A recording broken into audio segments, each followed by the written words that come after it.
তো নমস্কাৰ বন্ধুসকল, মোৰ ইউটিউব চেনেলে আপোনালোকক পুনৰ এবাৰ স্বাগতম জনাইছোঁ অন্য এটা নতুন ভিডিঅ'লৈ। গতিকে অতি এটা ভাল খবৰ আহিছে যে চাকৰি খবৰ ওলাইছে যে PWD ডিপাৰ্টমেণ্টৰ প্ৰায় 8,500 পোষ্ট মুকলি কৰা হৈছে, য'ত মেল ফিমেল সকলোৱে এপ্লাই কৰিব পাৰে আৰু ইয়াৰ দৰমহাও বহুত আকৰ্ষণীয় হ'ব। গতিকে সম্পূৰ্ণ ডিটেইলছ আমি আজি ভিডিঅ'টো আলোচনা কৰিম। আহক ভিডিঅ'টো আৰম্ভ কৰোঁ।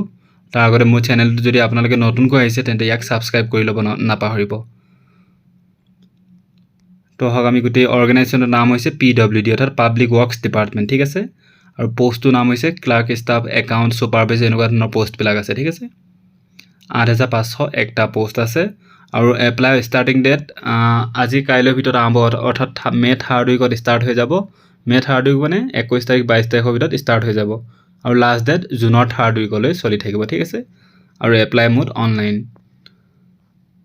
তাৰপিছত কৈছে PWD department recruitment 2025 education qualification. গতিকে ইয়াৰ বাবে আমাৰ এডুকেশ্যন কোৱালিফিকেশ্যনটো কি দৰকাৰ হ'ব তাকো ইয়াত কোৱা হৈছে যে candidates who are going to apply for this PWD department recruitment 2025 months candidate should possess 10, 12 graduate or equivalent examination from a board or university. 10, 12 বা গ্ৰেজুৱেট যিকোনো এখন ইকুইভেলেণ্ট এটা এক্সামিনেশ্যন পাছ কৰিলে আপোনালোকে এপ্লাই কৰিব পাৰিব, ঠিক আছে, বিভিন্ন পোষ্টৰ বাবে। PWD ডিপাৰ্টমেণ্ট ভাৰতী এজ লিমিট। তো ফাৰ্ষ্ট এজ লিমিট অন 1/1/2025 অৰ্থাৎ জানুৱাৰী 1 তাৰিখ 2025 আপোনাৰ মিনিমাম এজ 18 বছৰ হ'ব লাগিব আৰু মেক্সিমাম এজ হ'ব লাগিব 40 বছৰ, ঠিক আছে। আৰু যিবিলাক OBC কেণ্ডিডেট আছে তেওঁলোকৰ এজ লিমিট 18 পৰা 43 বছৰ কোৱা হৈছে। আৰু ST আৰু SC কেণ্ডিডেটৰ বাবে এজ লিমিট হৈছে 18 পৰা 45 বছৰ। গতিকে এজ লিমিটো আমাক বহুত আকৰ্ষণীয় দিয়া হৈছে।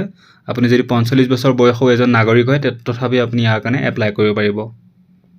আৰু এজ ৰিলেক্সেশ্যন দিয়া হৈছে ST, SC, OBC candidate relaxation age bar on government rule regulation.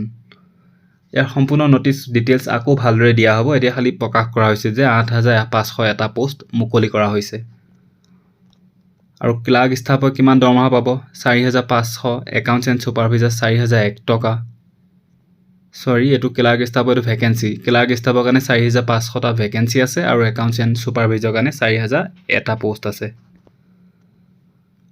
Who can apply for the PWD department vacancy? All India job, male and female. সকলোৱে ভাৰতৰ সকলো বাসিন্দা, সকলো নাগৰিকে ইয়াক এপ্লাই কৰিব পাৰিব, male and female. The higher authorities of the public works department is going to pay candidates. কিমান দৰমহা দিব বুলি কৈছে? একাউণ্টছ এণ্ড ছুপাৰভাইজাৰ পাব মান্থলি প্ৰায় 47,600 টকাৰ পৰা 1 লাখ প্ৰায় 1.5 লাখ টকালৈ দৰমহা পাব। আৰু যিবিলাক ক্লাৰ্ক ষ্টাফ হয় তেওঁলোকে প্ৰায় 25,500 টকা দৰমহা পাব। আৰু এপ্লিকেশ্যন ফিজ কিমান কোৱা হৈছে? জেনেৰেল, OBC, EWS কেটেগৰীৰ কাৰণে বেলেগ হ'ব, ST, SC কাৰণে বেলেগ হ'ব। গতিকে ইয়াৰ সম্পূৰ্ণ ন'টিফিকেশ্যন পিছত আকৌ দিয়া হ'ব। মই আকৌ এটা ভিডিঅ' বনাই পিছত আপোনালোকক ভালদৰে বুজাই দিম।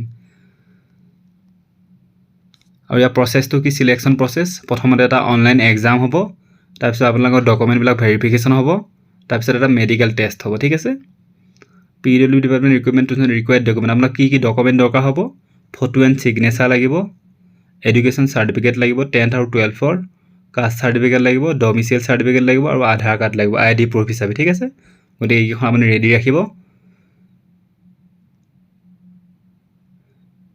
আৰু অনলাইন এপ্লিকেশ্যন ফৰ্ম এটা মই অফিচিয়েল ৱেবছাইটটো দি দিম, যেতিয়া ওলাই যায় পাব্লিছ কৰে, তাৰপিছত কেনেকৈ এপ্লাই কৰে মই ইয়াক ধুনীয়াকৈ আপোনালোকক বুজাই দিম, ঠিক আছে।